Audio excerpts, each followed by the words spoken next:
Hello everyone. आज हम exercise 3.6 question number 2 last question है और 3 पार्ट्स हैं, इसके वर्ड प्रॉब्लम्स हैं वो करेंगे और इसके बाद ये चैप्टर 3.6 एक्सरसाइज भी कंप्लीट हो जाएगी हमारी। फर्स्ट पार्ट है हमारा, वर्ड प्रॉब्लम्स हैं, बहुत अच्छे क्वेश्चंस हैं।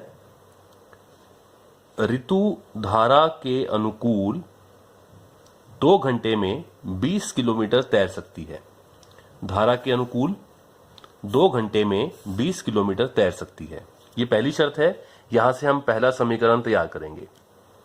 और दूसरी बात है कि धारा के प्रतिकूल 2 घंटे में ही 4 किलोमीटर तैर सकती है। उसकी स्थिर जल में चाल, तैरने की चाल और धारा की चाल आप ज्ञात करें। आप क्वेश्चन को समझे पहले कि मान लीजिए कि कोई व्यक्ति तैर रहा है नदी में और जो पानी है वो इस डायरेक्शन में चल रहा है और आप भी इसी डायरेक्शन में तैर रहे हैं। इसे हम कहते हैं धारा के अनुकूल। तो जिधर पानी जा रहा है उधर ही आप तैरेंगे तो ऑटोमेटिक सी बात है कि आपकी स्पीड बढ़ जाएगी। कितनी बढ़ जाएगी? जितनी पानी की चाल है वो आपकी चाल में जुड़ जाएगी।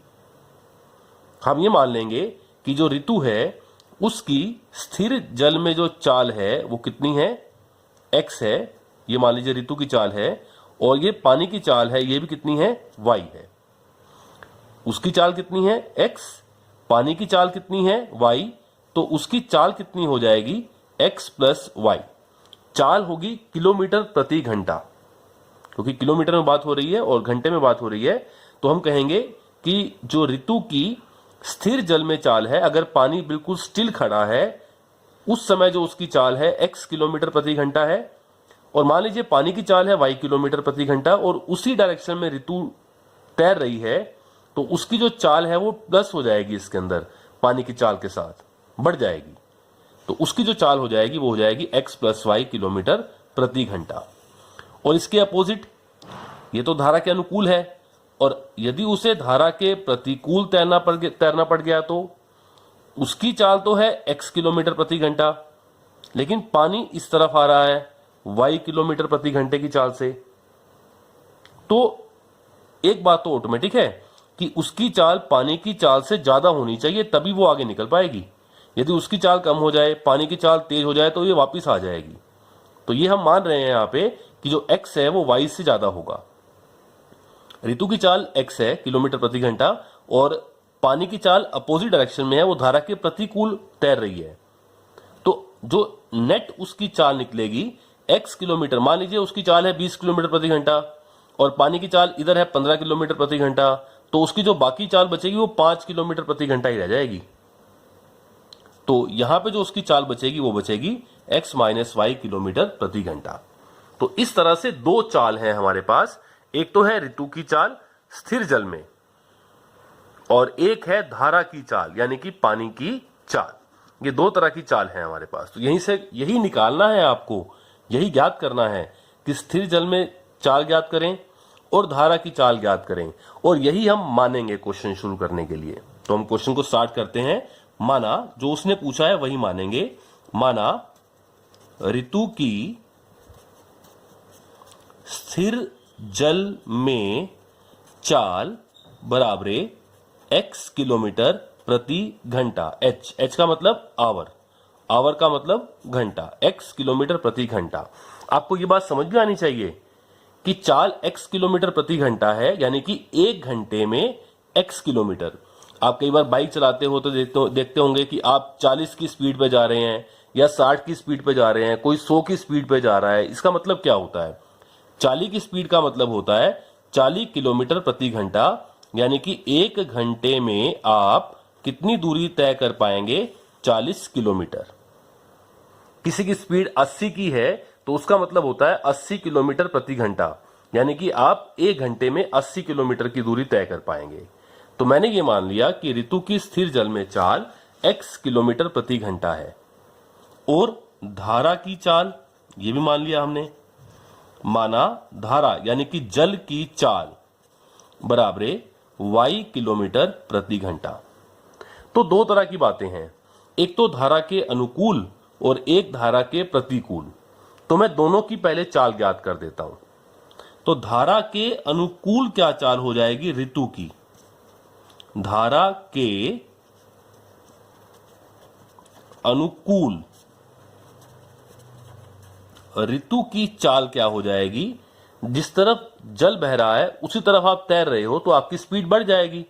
चाल का मतलब स्पीड, तो कितनी स्पीड हो जाएगी? x प्लस वाई, और आगे आप लिख सकते हैं किलोमीटर प्रति घंटा। और धारा के प्रतिकूल क्या हो जाएगी उसकी चाल?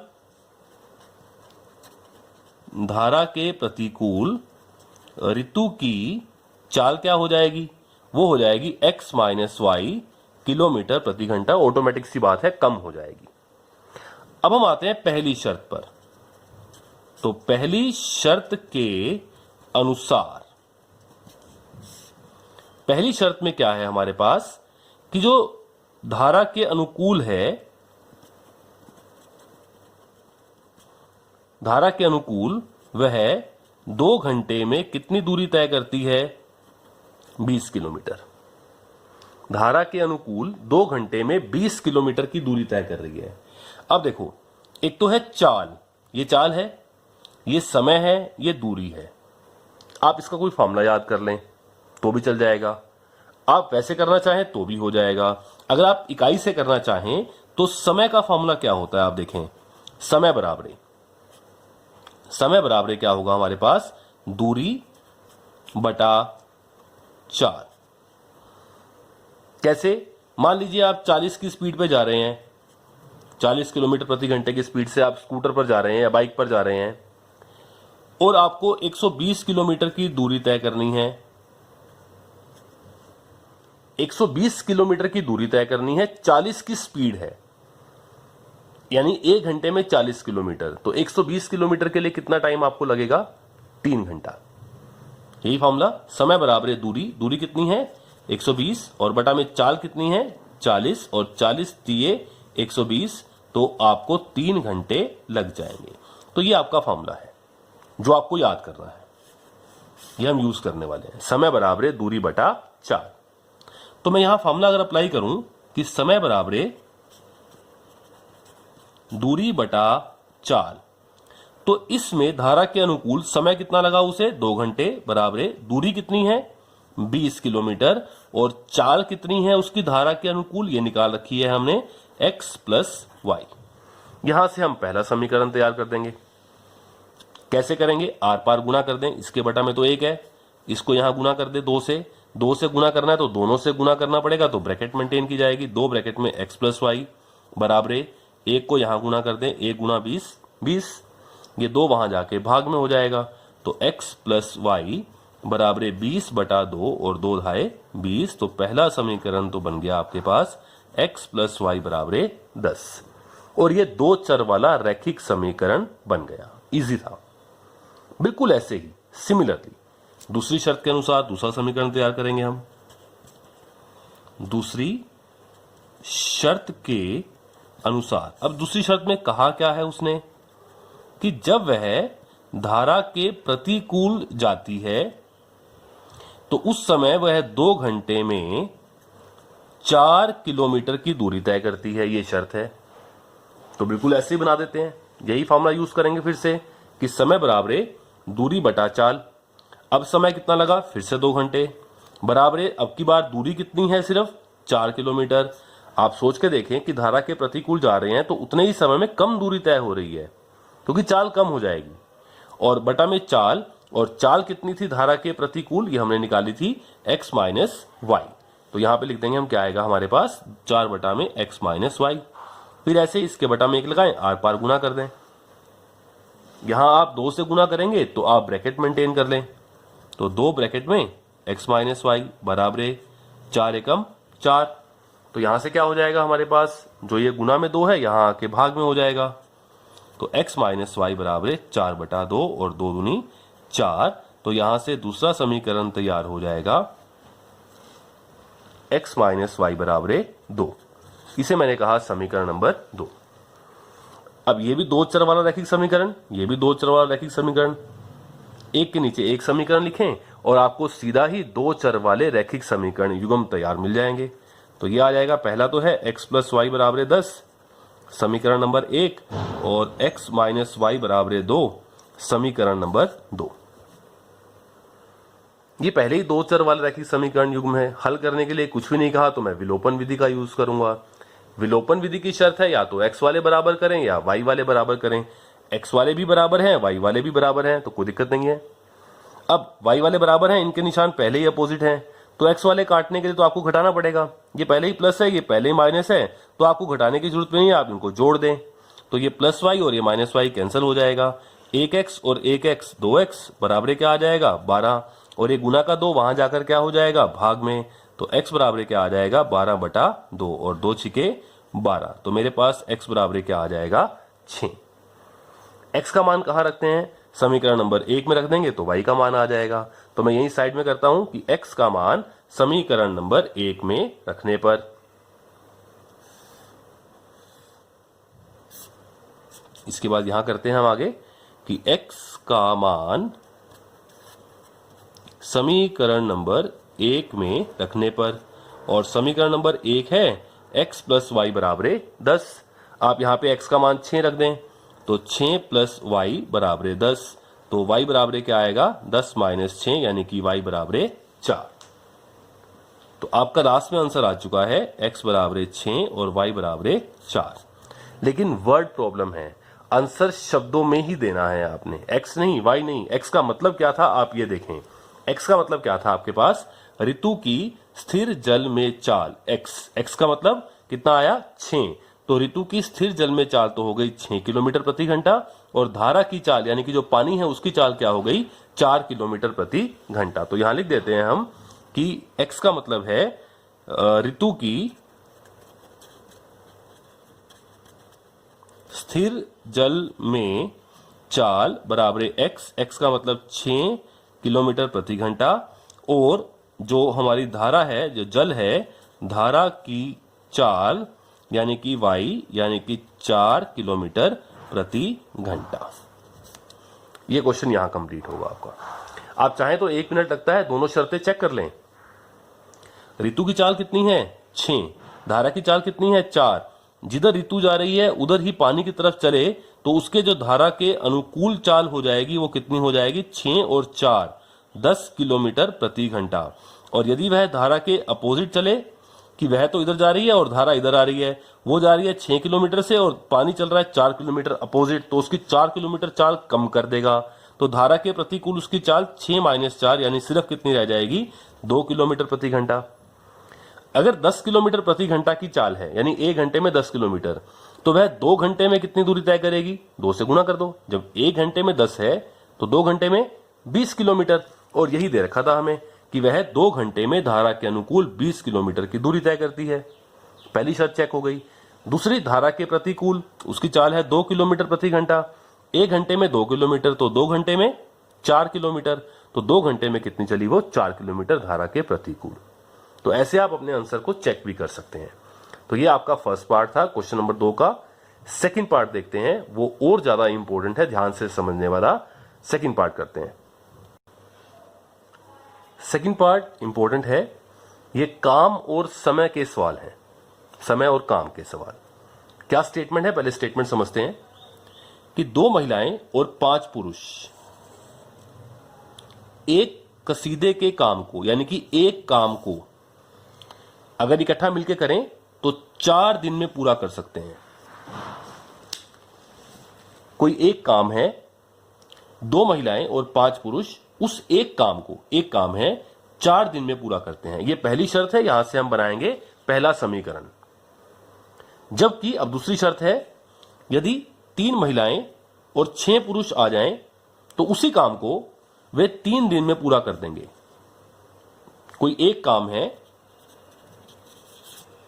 उस एक काम को 2 महिलाएं और 5 पुरुष तो 4 दिन में पूरा कर देंगे, और उसी काम को 3 महिलाएं और 6 पुरुष 3 दिन में पूरा कर देंगे।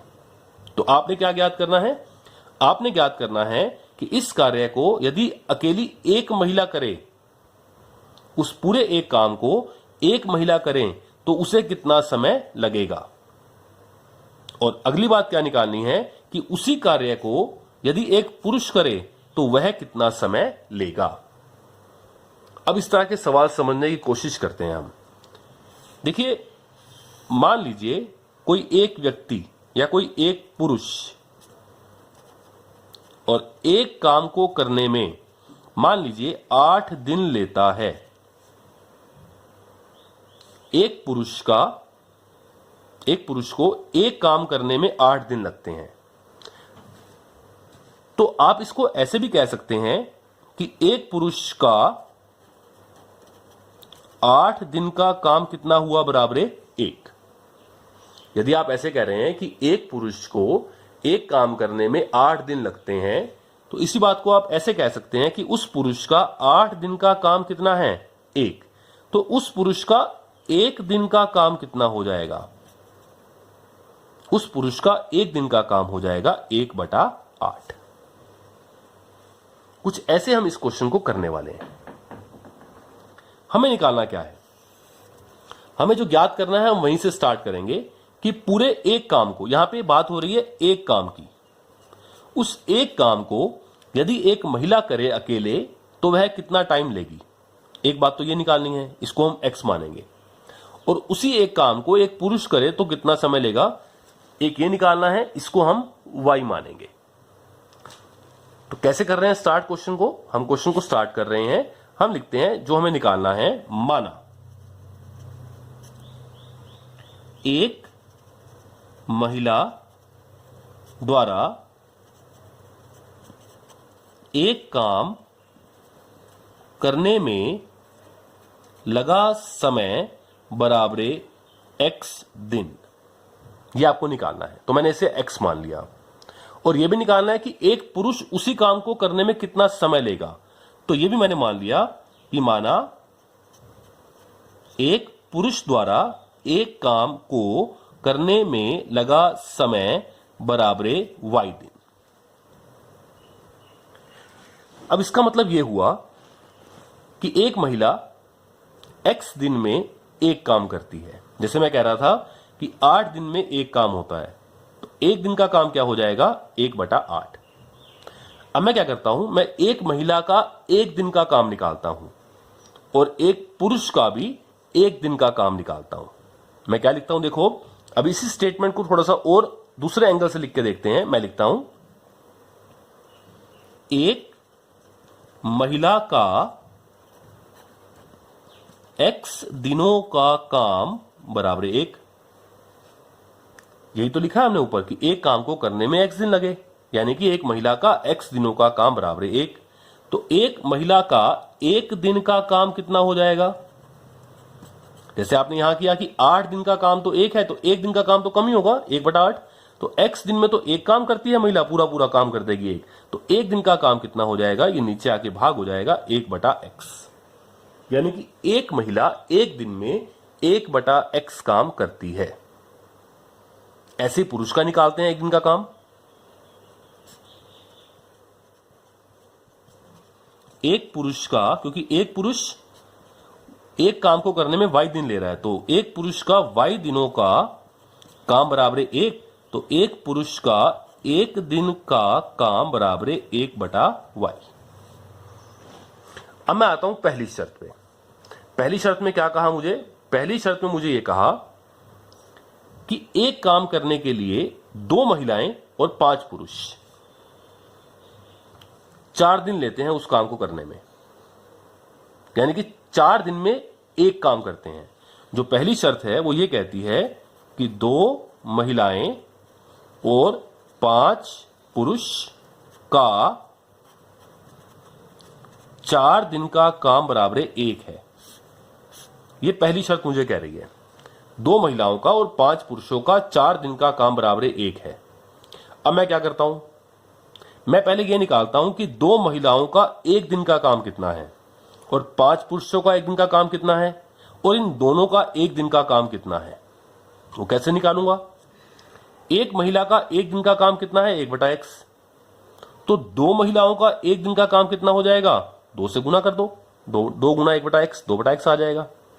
ऐसे ही 5 पुरुष हैं, एक पुरुष का एक दिन का काम तो 1/y है, तो 5 पुरुषों का एक दिन का काम कितना हो जाएगा, 5/y। तो हम ये निकालते हैं। यहां पर मैं यहां लिखता हूं 2 महिलाओं का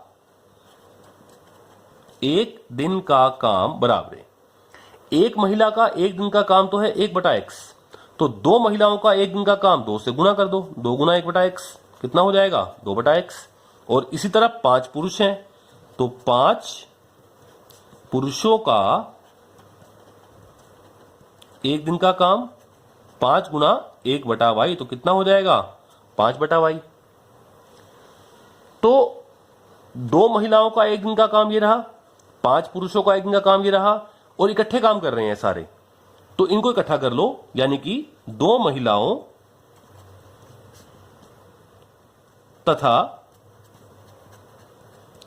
5 पुरुषों का एक दिन का काम कितना हो गया, इन दोनों को प्लस कर लो, 2/x प्लस 5/y। 2 महिलाओं और 5 पुरुषों का एक दिन का काम कितना हो गया, इन दोनों को प्लस कर दिया। ये 2 महिलाओं और 5 पुरुषों का एक दिन का काम है, और मुझे ये मालूम है कि 2 महिलाएं और 5 पुरुष 4 दिन में ये पूरा एक काम करते हैं। तो ये 2 महिलाओं और 5 पुरुषों का एक दिन का काम है, तो आप 2 महिलाओं और 5 पुरुषों का 4 दिन का काम निकालें। 2 महिलाओं तथा 5 पुरुषों का 4 दिन का काम निकालें।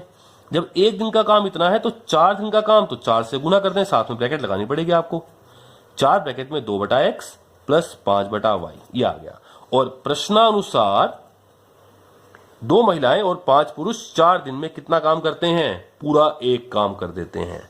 यानी कि जो 4 दिन का आपने काम निकाला ना, ये एक काम है। तो प्रश्नानुसार 4 ब्रैकेट में 2/x प्लस 5/y ये किसके बराबर है, 1 के बराबर, क्योंकि 2 महिलाओं और 5 पुरुषों का 4 दिन का काम है, ये 4 दिन का काम, लेकिन ये पूरा एक काम कंप्लीट किया इन्होंने 4 दिनों में, तो ये किसके बराबर है, 1 के।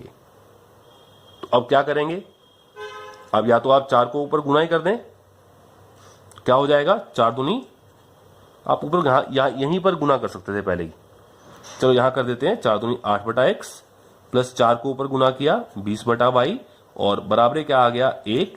इसे मैंने कहा समीकरण नंबर 1। ये पहली शर्त से पहला समीकरण हमारा तैयार हुआ। अब ऐसे ही हम दूसरी शर्त से बनाएंगे दूसरा समीकरण। दूसरी शर्त में क्या है वो देखें ध्यान से, बिल्कुल ऐसे ही बनाएंगे हम। दूसरी शर्त में क्या कहा है उसने, 3 महिलाएं और 6 पुरुष 3 दिन में एक काम करते हैं।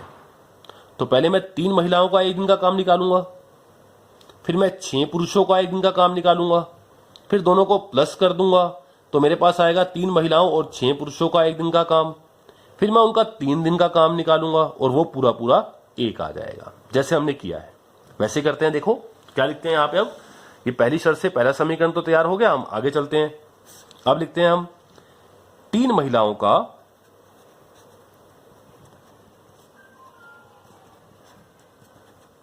एक दिन का काम बराबर, देखो एक महिला का एक दिन का काम क्या था 1/x, तो 3 महिलाओं का यहां 3 करेंगे तो 3 से गुना करना पड़ेगा, तो 3 महिलाओं का एक दिन का काम कितना हो जाएगा 3 गुना 1/x यानी कि 3/x। और कितने पुरुष थे 6 पुरुष,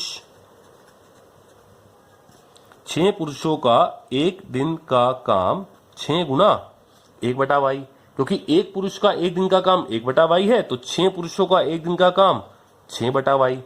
दोनों को प्लस करेंगे, मैं लिखूंगा 3 महिलाओं तथा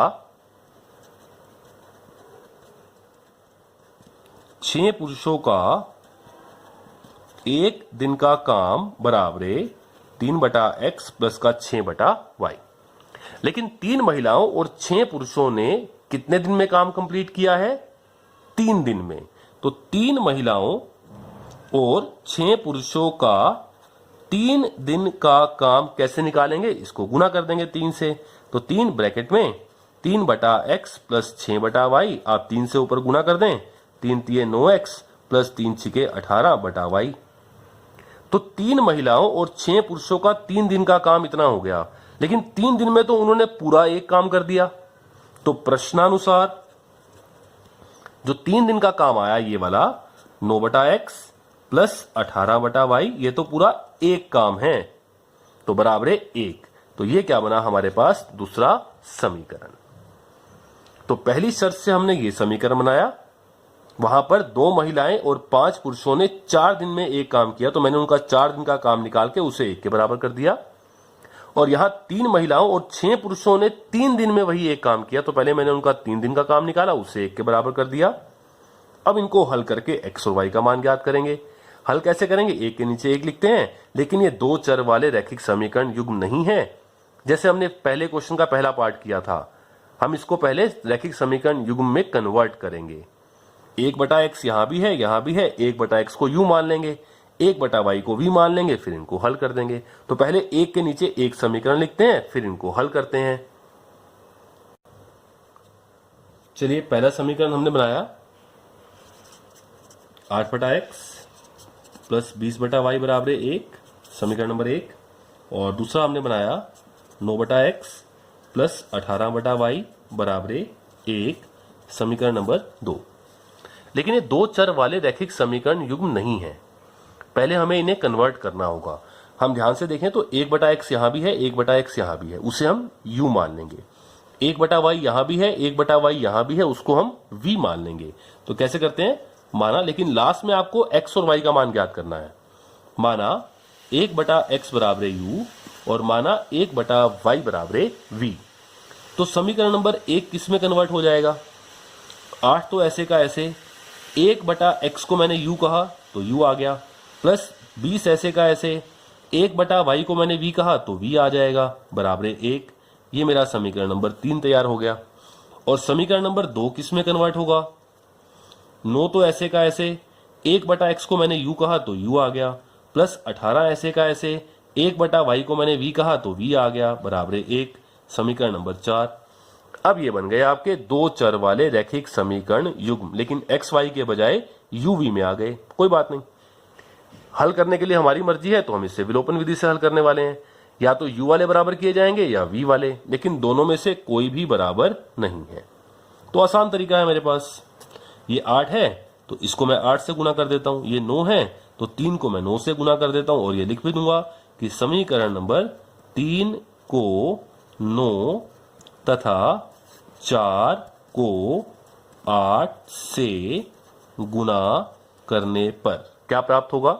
9 को सभी से गुना करें, यहाँ पे 9 8 72 u प्लस 9 से गुना करें 0 और 9 दूनी 18, 180 v बराबर 9 एकम 9।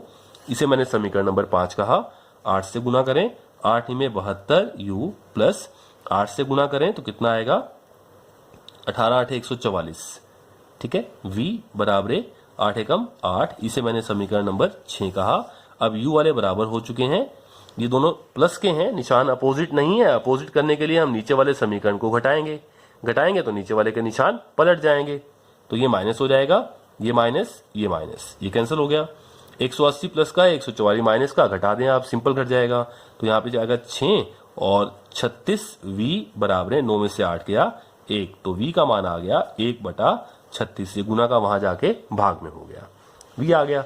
अब v का मान कहाँ रखेंगे, समीकरण नंबर 3 में रख देते हैं। तो v का मान समीकरण नंबर 3 में रखने पर, v का मान समीकरण नंबर 3 में रखने पर, समीकरण नंबर 3 क्या है मेरे पास, 8u प्लस 20v बराबर 1, 8u प्लस 20 और ब्रैकेट में v का मान 1/36 बराबर 1। 4 के पहाड़े पे काटते हैं, 4 पंजे 20 और 4 निमे 36, तो मेरे पास आ गया है 8u प्लस 5/9 बराबर 1। आप ऐसे करें, ये 5/9 को आप उस साइड ले जाएं, या आप ऐसे भी कर सकते हैं, तीनों का एलसीएम ले सकते हैं बराबर साथ में लेके, जैसे हम पहले करते हैं। यहाँ एक लगाएं, यहाँ एक लगाएं, 1 9 और 9 का एलसीएम 9 ले लें। अब बराबर साथ में लेंगे तो बाद में बटे वाला को छोड़ देंगे। 1 नी में 9 और 9 8 72 u, 9 एकम 9 और 1 पंजे 5 बराबर 1 नी में 9 और 9 एकम 9, ये मेरे पास आ गया।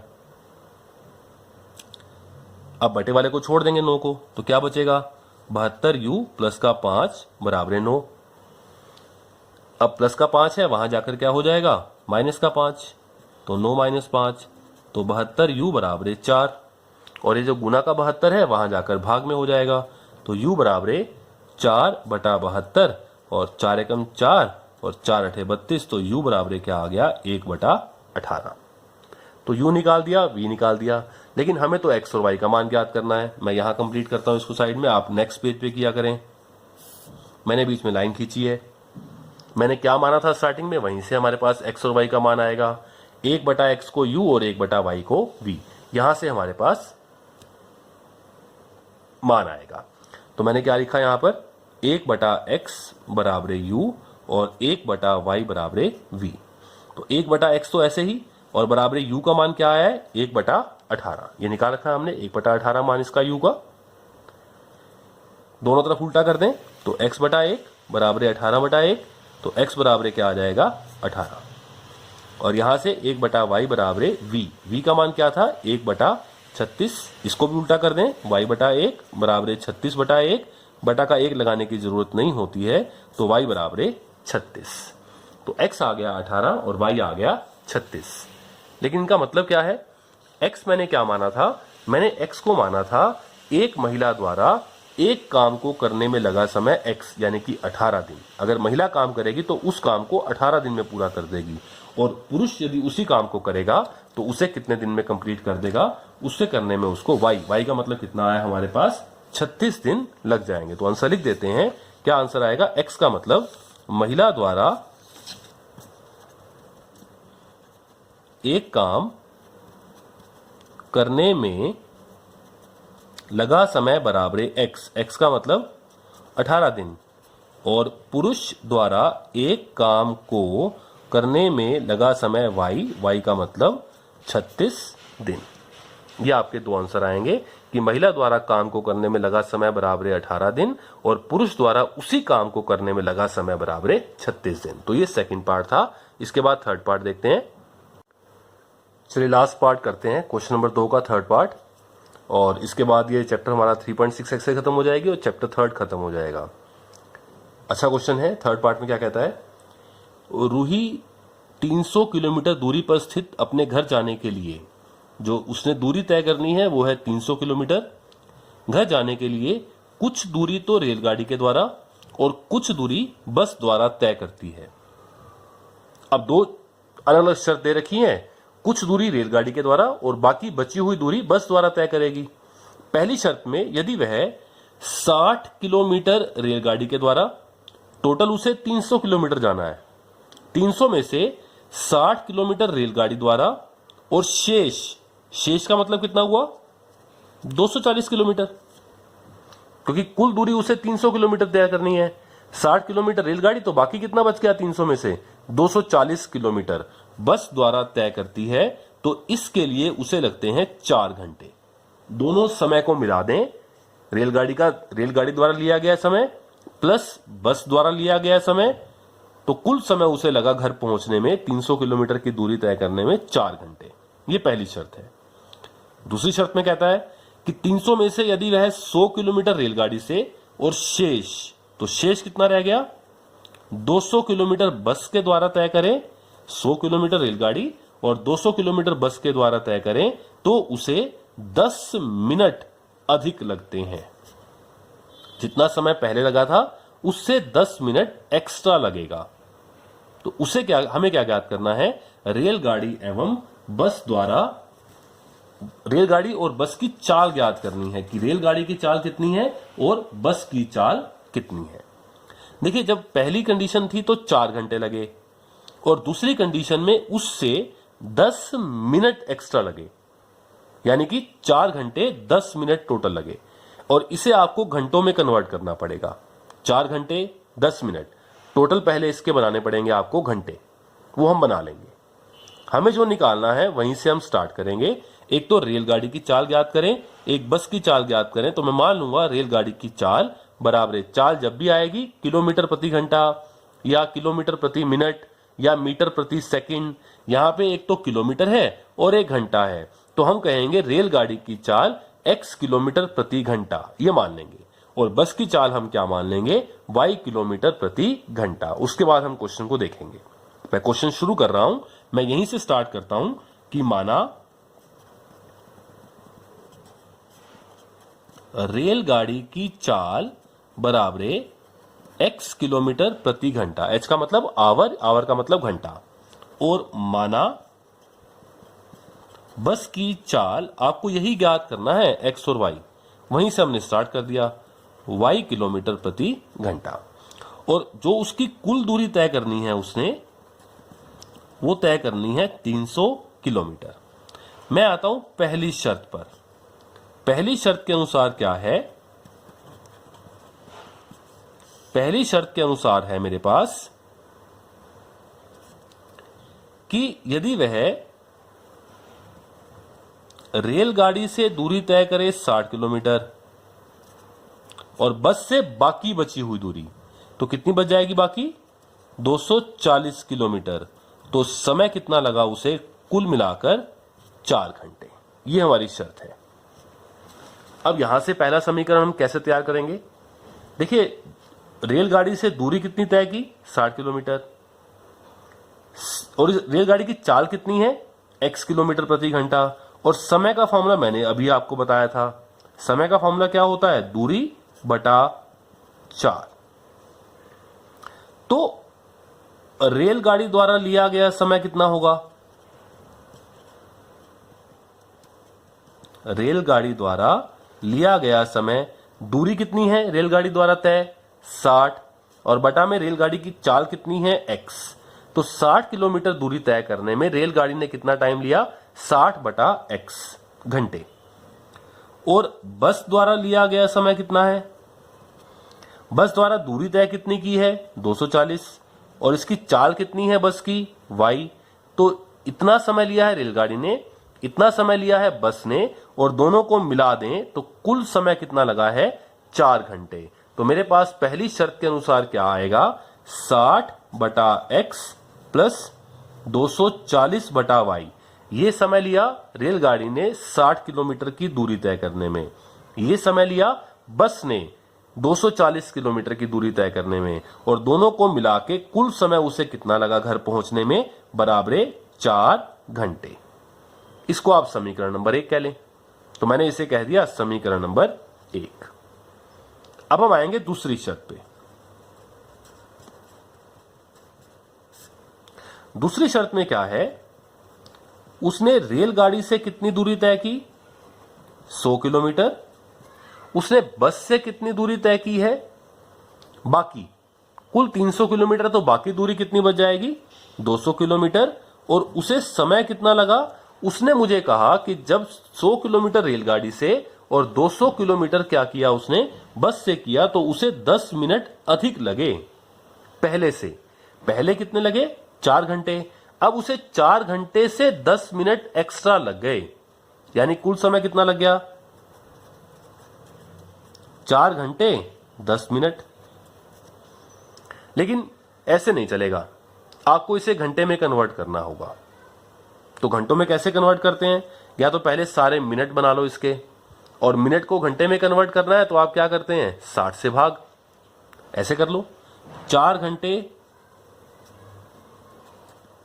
10 मिनट बराबर है 4। 1 घंटे में 60 मिनट होते हैं, तो 4 गुना 60 और प्लस 10 मिनट तो है ही है।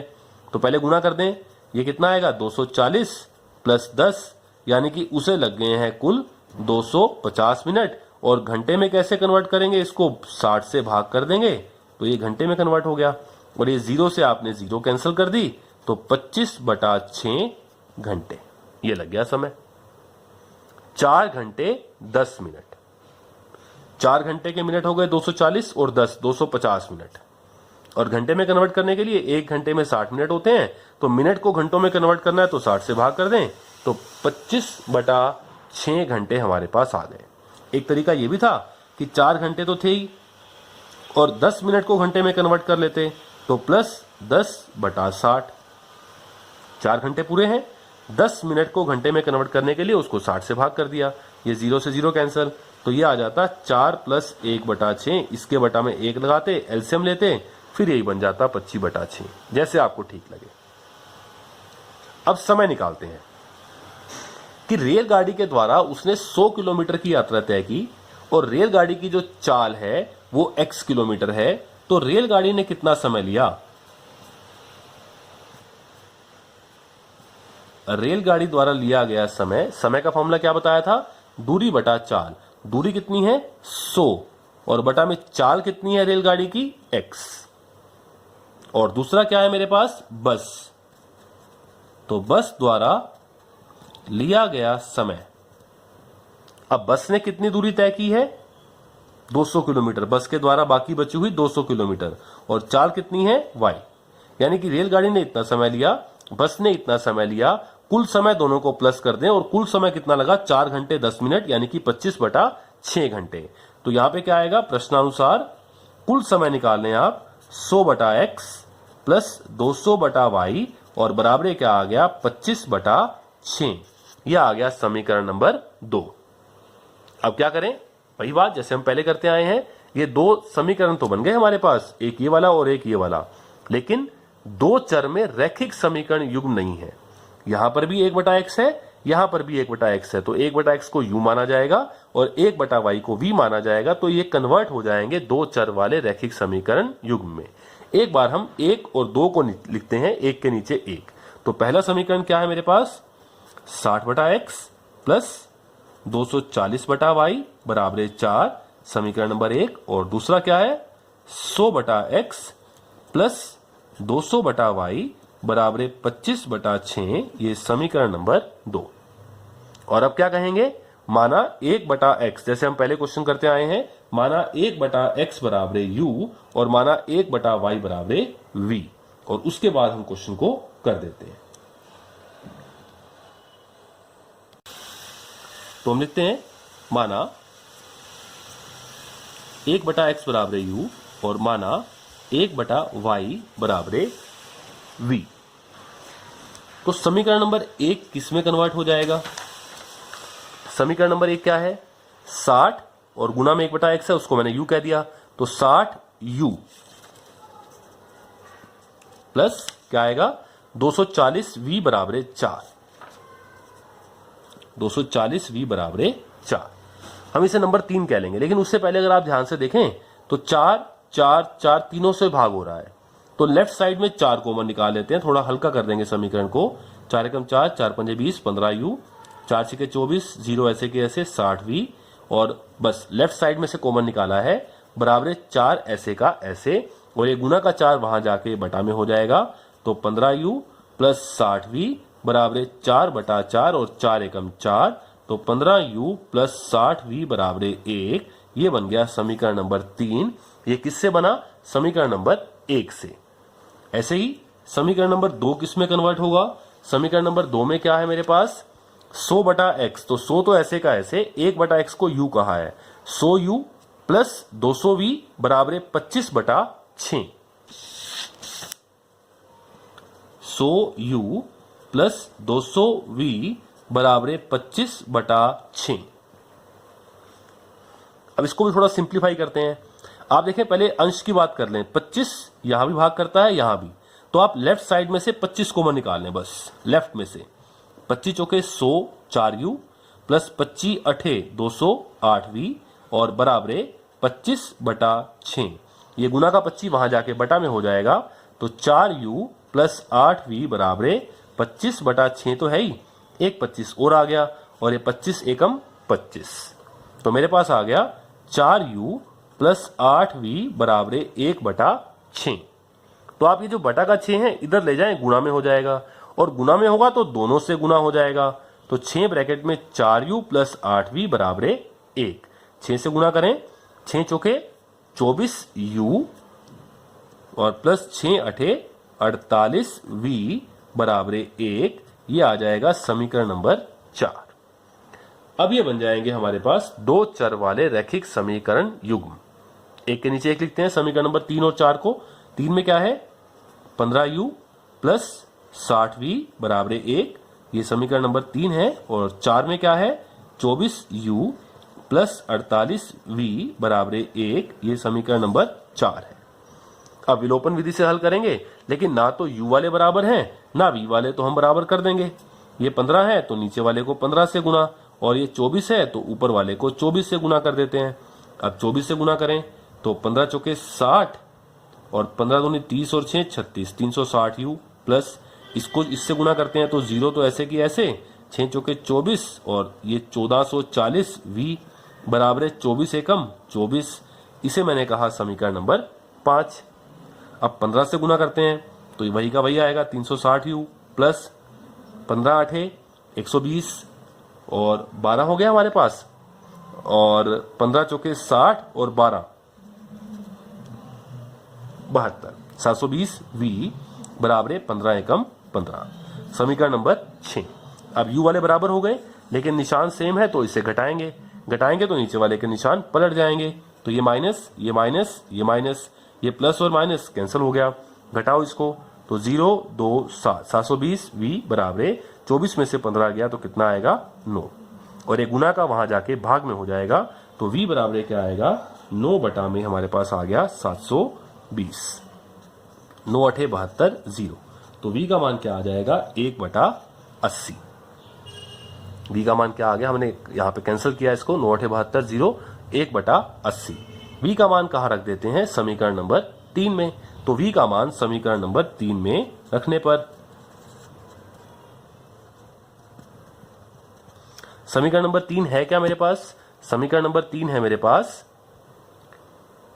15u प्लस 60v बराबर 1, तो 15u प्लस 60 ब्रैकेट में v का मान 1 बटा 80 बराबर 1, 0 से आपने 0 कैंसिल की, 2 3 6 और 2 चौके 8, तो मेरे पास क्या आ गया, मैं यहां लिखता हूं 15u प्लस 3 बटा 4 बराबर 1। आप ऐसे करें, इसके बटा में 1 लगाएं, इसके बटा में 1 लगाएं, इकट्ठा एलसीएम ले लेते हैं। 1 4 और 1 का एलसीएम क्या आएगा 4, मैंने यहां लिख दिया।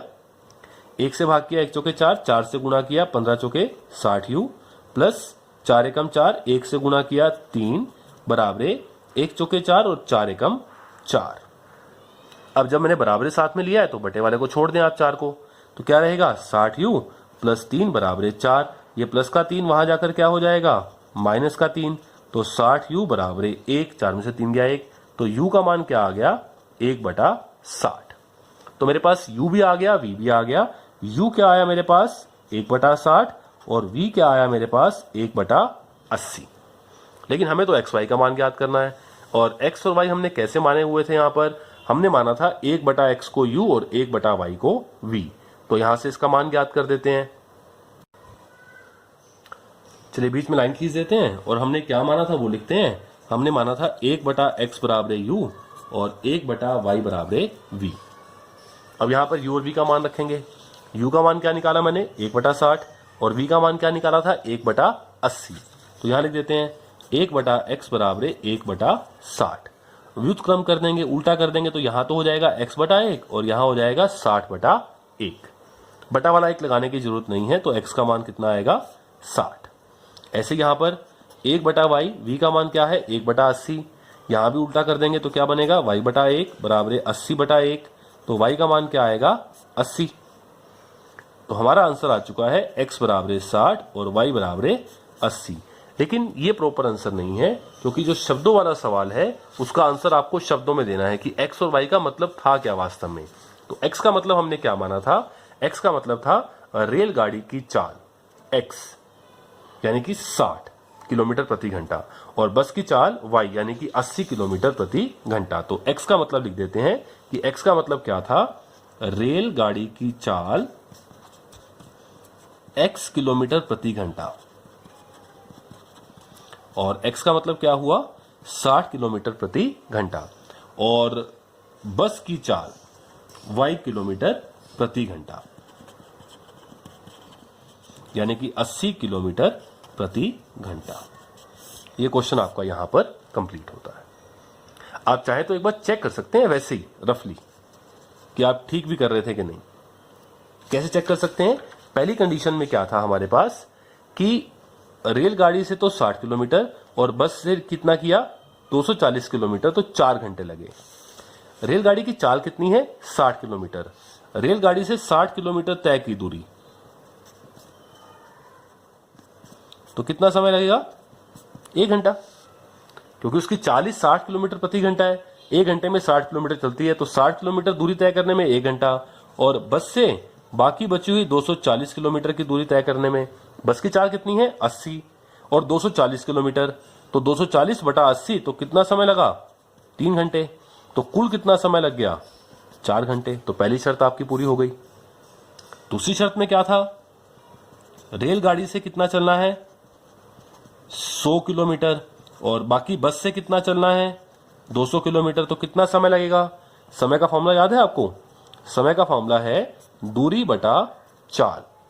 तो रेलगाड़ी से 100 किलोमीटर की दूरी तय की, तो 100 और बटा में चाल कितनी है रेलगाड़ी की 60, तो कितना टाइम लगा 100 बटा 60। और बस से कितना समय लगा 200 किलोमीटर की दूरी और चाल कितनी है 80। आप इसे कैंसिल कर दें और 2 पंजे 10 और 2 तिये 6, तो 5 बटा 3 घंटे यहां पर कैंसिल कर दें, 4 पंजे 20 और 4 दूनी 8, तो 5 बटा 2 घंटे। और कुल समय कितना लगा उसे कुल समय लगा था इस दूरी को तय करने में 10 मिनट एक्स्ट्रा, यानी कि 25 बटा 6 घंटे। हम चेक करते हैं, 5 बटा 3 घंटे रेलगाड़ी से और 5 बटा 2 घंटे इससे, दोनों को प्लस कर दें, 5 बटा 3 प्लस 5 बटा 2, तो नीचे एलसीएम कितना आएगा 3 और 2 का 6, 3 दूनी 6, 2 पंजे 10 प्लस 2 तिये 6, 3 पंजे 15, तो कितना आ जाएगा 25 बटा 6। तो अगर आप चेक करना चाहें तो आप चेक कर सकते हैं, ये वैसे ही बताया मैंने आपको, ये करना नहीं है, आप चाहें तो चेक कर सकते हैं ताकि आपको मालूम पड़ जाए कि मान लीजिए 5 नंबर का क्वेश्चन आ गया तो आपका आंसर भी ठीक है नहीं, तो टाइम बचता है तो चेक जरूर करें ताकि आपको मालूम पड़ जाए। तो यहां पर हमारा ये चैप्टर 3 कंप्लीट होता है, 3.6 एक्सरसाइज थी ये, 3rd चैप्टर पूरा हो गया है। इसके बाद हम चैप्टर नंबर 4 स्टार्ट करने वाले हैं, द्विघात समीकरण।